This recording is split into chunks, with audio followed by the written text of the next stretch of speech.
dispositions is if you'd like to have your name in lights, Yeah, I so see. just always be aware So of that. that side. I'd like to welcome our board and staff to our Heber Light and Power Board meeting. Today is Wednesday, July 27, 2016. The time is about 4:03 p.m. I'd like to acknowledge our Heber Light and Power Board members, Mayor Bonner, Mayor Qualis, County Chair Kendall Critton will probably join us soon. Our Heber City representatives, Mr. Jeff Bradshaw, and our new board member, Jeff Smith. Thank you for coming, Jeff, and Thank you. being part of the board. Also acknowledge our general manager, Mr. Jason Norland, our CFO, Bart Miller, our attorney, Joe Dunbeck, Carly Schindler, our HR person, Harold and Jake. Good man. So thankful for being here today and the time together.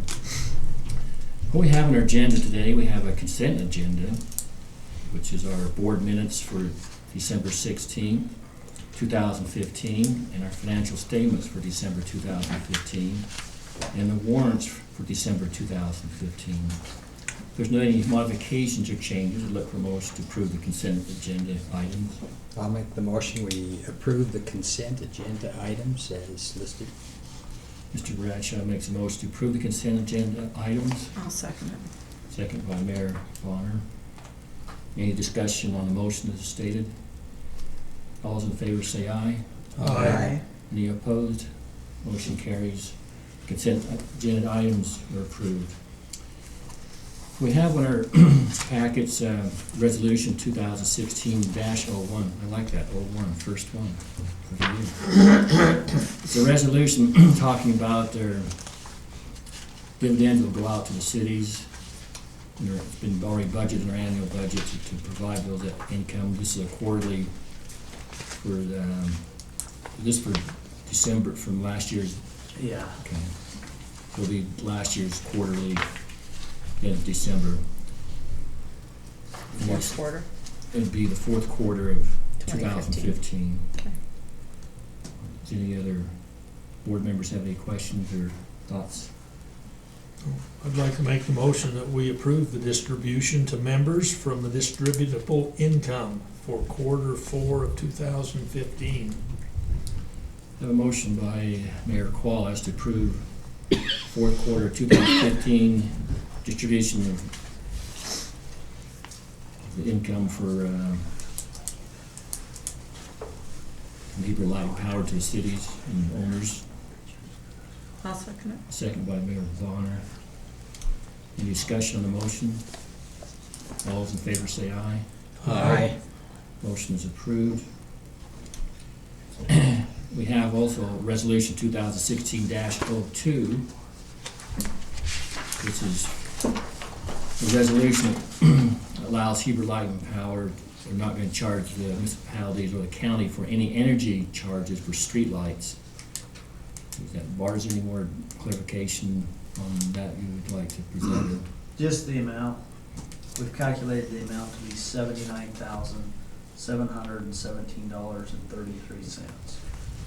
79,700 and what? $717.33.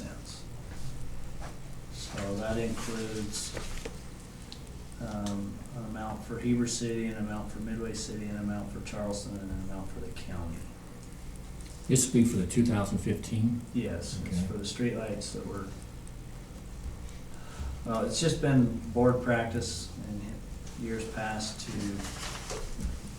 not bill those cities or those entities, basically the participating members, for the usage of electricity to power the streetlights in the communities, so. But like I say, this year it comes at a cost of $79,000. So I'll make a motion that we adopt resolution 2016-02. We'll write off the streetlights and the total charge is $79,717.33. Motion by Mayor Bonner to approve Resolution 2016-02 to write off the street lights off for 2015. I'll second that. Second by Mr. Bradshaw. Any discussion on the motion stated? All those in favor say aye. Aye. Any opposed? Motion carries. Mr. Miller has a proposal for us from I. Bailey, who does our auditing. Bart? Yes, every year as part of the audit, we receive an engagement letter. This is so that the board is aware of the responsibilities of both the board, the company, and the auditor, the external auditor. So submitted here as part of the board meeting today, such that if the board's in agreement, we will sign that letter and proceed with the audit for fiscal year 2015 that ended 12/31/2015. Any board members have any questions? No questions, just think we ought to go ahead and sign it and move forward, get the audit started. So we'll need approval to engage I. Bailey to do our audit. So moved. Second. Member Bonner approved for I. Bailey, engagement letter, and second by Board Member Smith. Any other discussion on the motion? All in favor say aye. Aye. Any opposed? None, so the motion carries. Last year we had, the last 2 years been together, we have some board committee assignments. There's a few, been changes. Mr. Patterson is no longer on the board.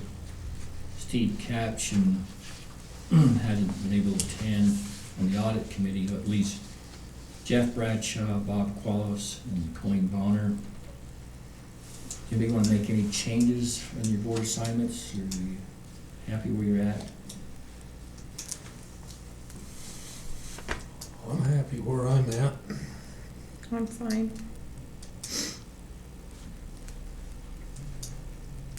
I'm fine with where I'm at. Okay. We have an opening on the facilities committee, Mr. Patterson. In the audit committee, if Mr. Smith would like any assignments. I'd be One or happy both, to. or Either or both is fine with me. what is the board? Both is good. Sounds great. Sounds good. I hate to lie to you too, but I think your experience in your financial will be helpful on that audit committee. And they meet once a month and with Mr. Miller, and Okay. he'll get in touch with you, and it's usually middle of the day too sometimes. Usually work around there, Bonner's. Thanks, I appreciate that. It's usually on a Monday at 10 a.m., 10 or 11 a.m. Sounds great. That puts four people on. Well, that's four, that's too many, well, yeah, that's too many board members. You can't- Yeah, actually Steve Capson's wasn't a board He was position. just at large. You know what, I'd be willing to give that one up and give it to Mr. Smith would be fine. Steve Capson was representing the county. Steve was just a carryover, yeah, from the county. He'd sort of helped us get things going. If I there. remember right, Jay Price didn't want to be on it, but wanted Steve on it. And I don't know if the county would have any druthers as far as putting somebody on that or not. You could lessen your burden if you wanted and put, Oh, that's the funnest committee. well, I'm talking You down can here drop on me it. off the other one. I'm talking down here on HR. It's good. Yeah, you There's- can drop me off. There's that no one. negative vibes about our CFO, none at all. We're just happy with you, Bart. But it's Yeah. also nice to have two financial people on our board, and just wondered if maybe HR committee, or you want to stay on both. I'm not trying to dictate what you do at all, but If I have my druthers, I'd rather be on the audit committee than the HR. But okay. No, it's not a problem. I just happy to have. Let's put Mr. Bradshaw, Mayor Qualis, and Councilmember Smith on the audit committee. That gives you three of you. And that HR committee can be time consuming too, and so is the audit committee. If I second. I think the bylaws require that,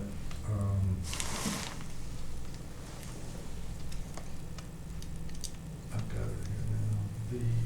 Something to do with the mayors? Yep, Mhm.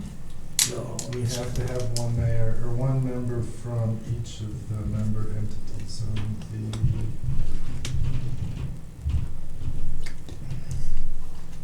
yeah, it says the Heber, on the audit committee, it says to be the Heber mayor, Midway director, and the Charleston director, and the representative selected by the county director shall constitute the audit committee. So we will have to get with Kendall. Well, if, We still I put can Jeff miss the Smith audit there. committee and stay on the HR, I guess. That's fine with me. Then if you got somebody from the county,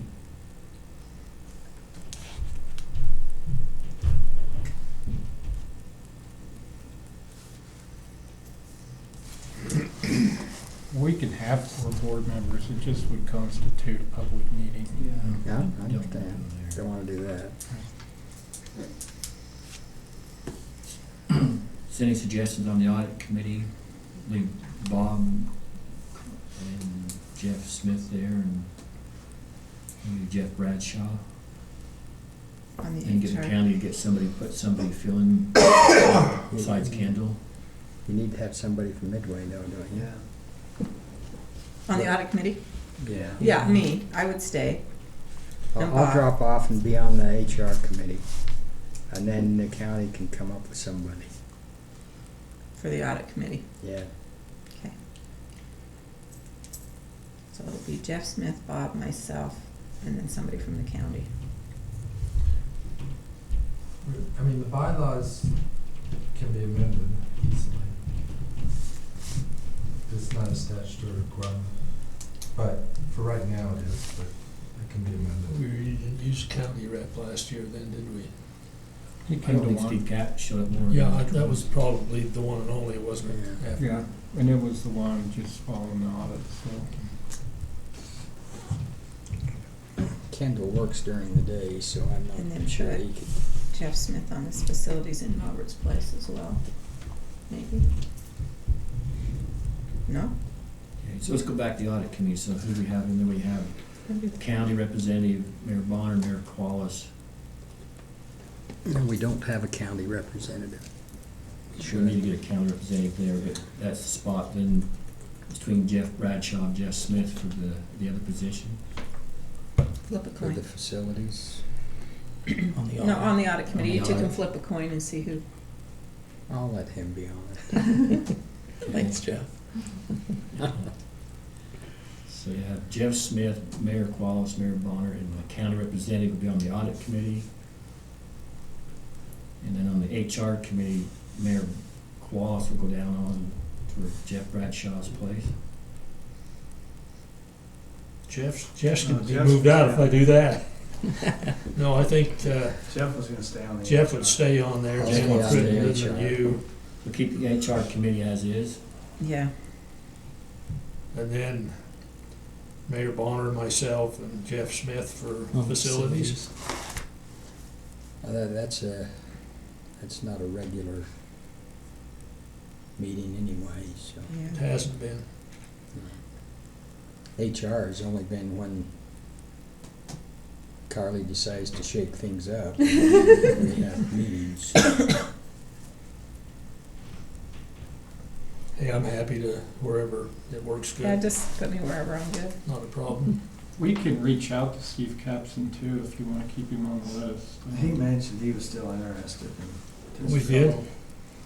Well, it's maybe, I don't know, it's had 2 years to be there once. I don't think he's gonna show up anymore. Well, I'm not sure we've engaged him on the invitations, have we? Not as much, And he's not really county he's not with anymore. the county anymore, but I can talk to Kendall and see if he's got See anybody what he'd like his to appoint to be on Thoughts that. are. Okay, then so facilities committee would be Mayor Bonner, Mayor Qualis, and Jeff Smith. HR committee, Alan McDonald, Jeff Bradshaw and Kendall Crippen. Is that good with all the board? Works. I make a motion to approve the board committee assignments as we've listed. Should we do that until we get Kendall's feedback on the, on the county? Yeah, want to. We just have to do it again, I think. Well, if you put a county member, and then we can just ratify who that county member is. Once they decide who it is, we can go ahead and approve the rest. That's fine. Make the motion that we accept the board committee assignments as previously discussed and wait to ratify the county appointment when Chairman Crittenden gives us a name. Motion by Mayor Qualls to approve the Heber Light Power Board Committee assignments for 2016. I'll second. Second by Mayor Bonner. Any other discussion on the motion? All those in favor say aye. it. Aye. The assignments are approved. Let's go to our general manager's report. Mr. Jason Norman. Okay, we received the final approval order, the air quality approval order for the power plant. That initiative was started well over a year ago. We were a major source with Department of Air Quality. We applied after the new equipment, the retirement of some units, and some emission control equipment that was put on power plants. And that reduced our emission levels to a point where we could apply to be a minor source. And that went through its 30-day public comment period, all of the stuff, and we now have that approval order. So that has been completed. UAMPS.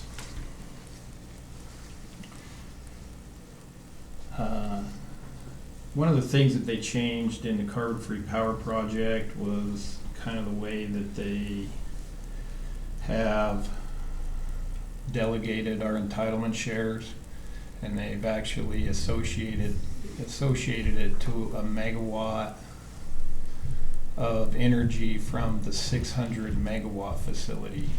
Now, it's completely undersubscribed. I think that UAMPS as a whole is well under 100 megawatts as far as the subscription on that.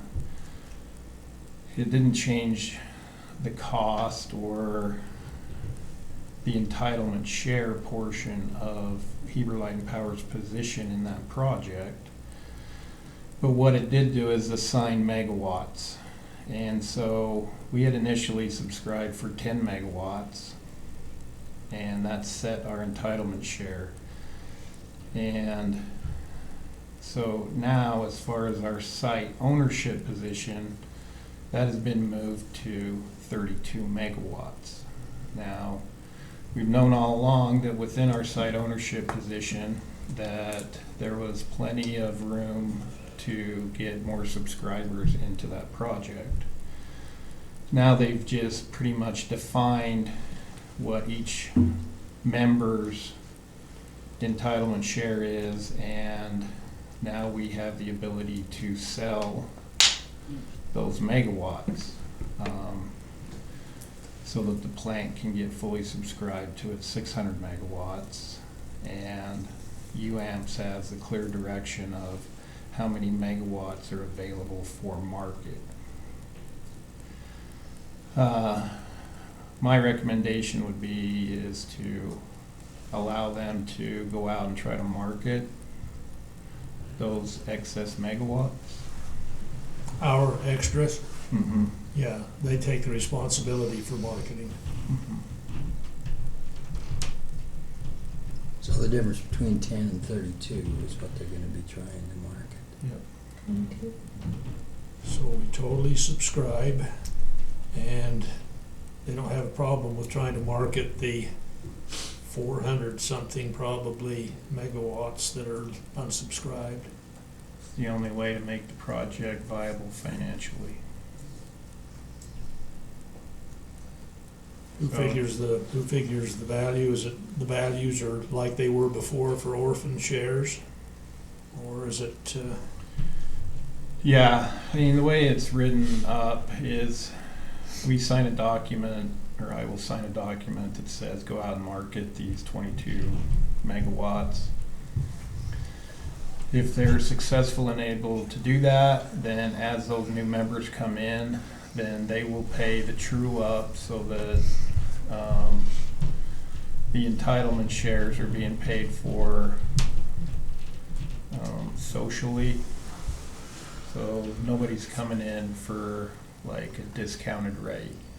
So how do we know which shares are being sold first? In other words, we may be the last to have our shares sold, and it might drop back in our lap to get rid of them. Or have they got an equitable way of dispersing the sales over all of the different? as the sales happen, it would be upon entitlement share, entitlement percentage. Okay, okay, yeah. Sort of like everything else is, it's just, Yep, so if somebody comes in and wants, 30 megawatts, then it would just be that 30 megawatts would be dispersed down through the entitlement according to share. our, okay. Yeah, sounds good. But and the project won't go ahead unless they sell all of them. Right. And it doesn't change whether or not, any of the exit ramp things or anything else. So when we get to the next phase of the budget and they come to us for more money, within that project, there is still that off ramp. So. Everybody good with that? I just need That's- direction. I'll go ahead and do that. Yeah, Sounds good. 138 kV line. There's one other thing in Hunter, or going back to UAMPS, and we'll get into that into an executive session, and because that has litigation issues. So moving on to the 138 kV line. Rocky Mountain Power was not successful at the Wasatch County Board of Adjustment on the right-of-way problem in North Wasatch County. Their next step will be the State Siting Committee for critical infrastructure. So that played out pretty much like we reported last time, and so I would say that the delay stays in effect as far as getting that line completed. We had a meeting about right-of-way through Heber Light and Power's service territory with Rocky Mountain Power. The meeting was basically just a second or third meeting of the same type that we've had because they have new members on their team. And we got them up to date and fully briefed on what it would take to get that line built through our service territory. While we were in that meeting, I offered to get the line built from Midway to the power plant location in hopes of kind of speeding up the process. I haven't heard back from them since I made that offer, so I'll keep you posted as things move on that.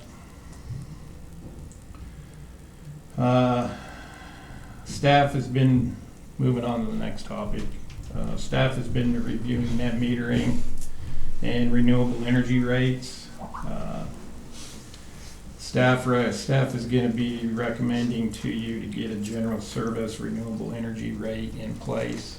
Currently, we have a residential net metering policy. We do not have a general service policy, and we've had a couple meetings with possible general service customers that want to do some type of renewable energy projects on their property. And so hopefully in February, next meeting, we'll have a policy in front of you guys so that we can get a general service renewable energy policy in place. What are these folks leaning towards? Wind, solar, both? Solar. Solar primarily? Mm-hmm.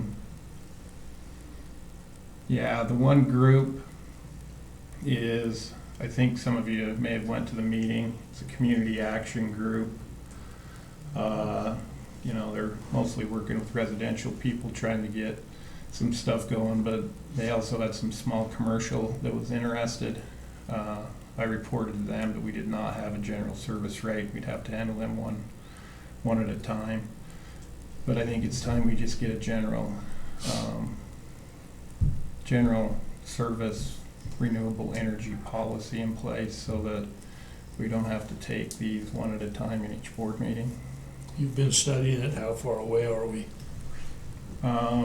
Just need to draft it up and make sure everybody's good with it. We're gonna go with more of a feed-in tariff and not a net metering for those general service customers. And so that's kind of the policy we're leaning towards right now. Joe's researching it, and hopefully we have something to you next month. One of the reasons we went that direction is there's been a couple of Public Service Commission rulings that have really been not in favor of net.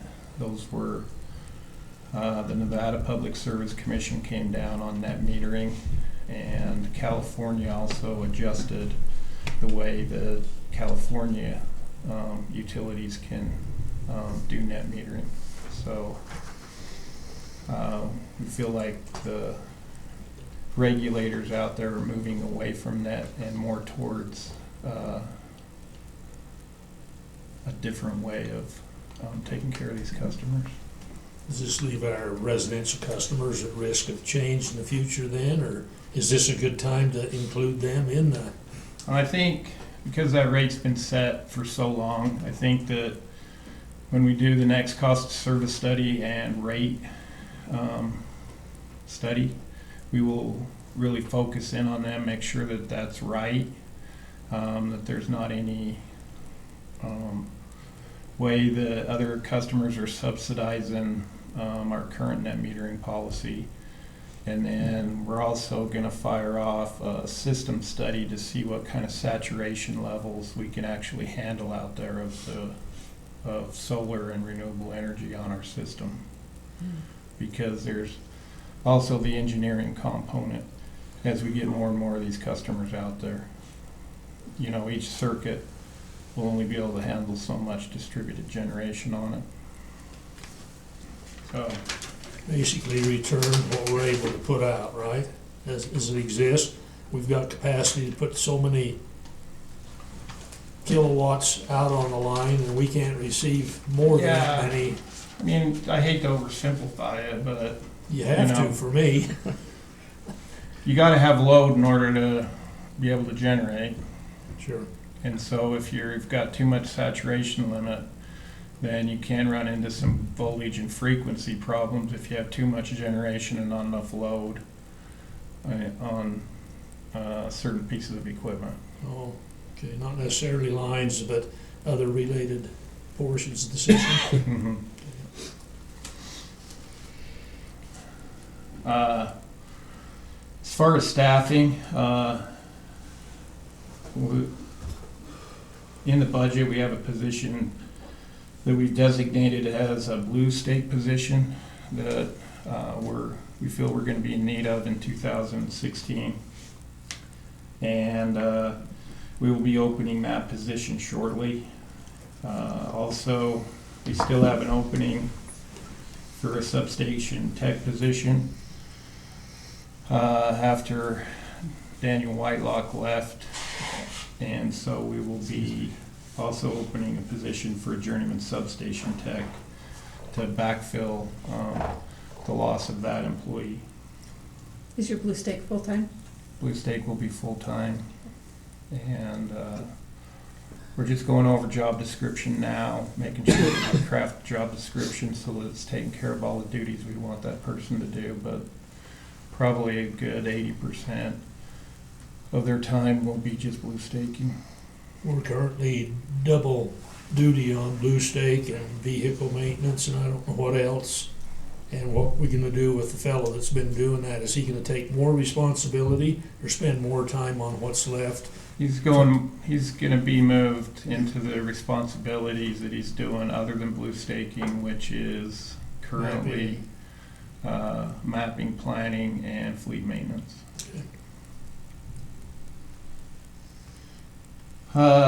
Also, all of the managers have completed their reviews and performance evaluations on all employees.